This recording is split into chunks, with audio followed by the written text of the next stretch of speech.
Missy Higgins, emotive, honest, organic. With her distinctive Australian voice, heartfelt lyrics and equally warm personality, in 2001, Melbourne-born and bred Missy got her break into the music industry. It kind of happened accidentally.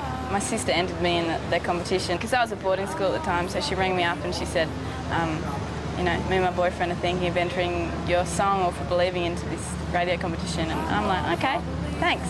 All for Believing, the first song Missy ever wrote, won Triple J's annual Unearthed competition, making it one of the station's most requested songs. Someone from Triple J rang me up and told me. I rang up my family. They knew how important it was because they were screaming down the phone. I was just so excited. My sister especially, she's like, oh my God. Missy soon signed to record label 11, home to other Aussie artists like Silverchair. Instead of rushing into the recording studio, Missy decided to put her career on hold and backpack around Europe.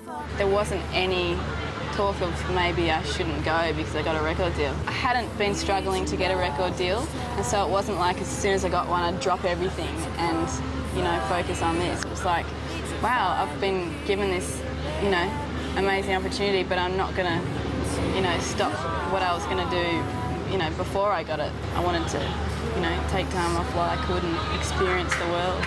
The experience gave Missy inspiration for the songs she was about to introduce to the world.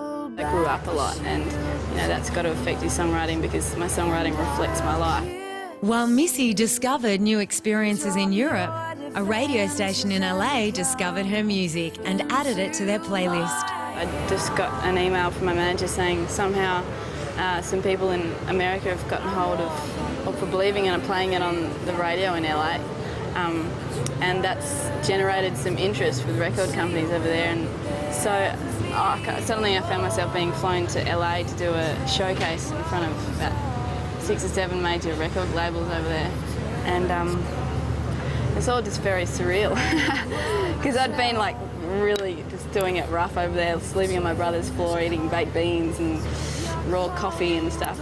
I didn't know whether I was going to get anything out of it, but I ended up signing to Warner Brothers. 2003 saw the release of Missy's self-titled EP. It stayed in the national independent charts for 9 months. Renowned producer John Porter spent several months in the US recording Missy's debut album, The Sound of White, adding her to a list of other extraordinary artists he's worked with, like The Smiths and Ryan Adams. In August 2004, Missy released her second EP, Scar. This rocketed straight to #1 on the Australian charts. In September, her debut album, The Sound of White, repeated its success. We were at our parents' house, and I think the band was there. My band was there too. Everyone was there, and I was waiting for this phone call to see, and then I got it, and then immediately after there was champagne opened, and everyone started celebrating. And I was just walking around with champagne instead of days, like, I can't believe I'm #1. I can't believe I'm #1.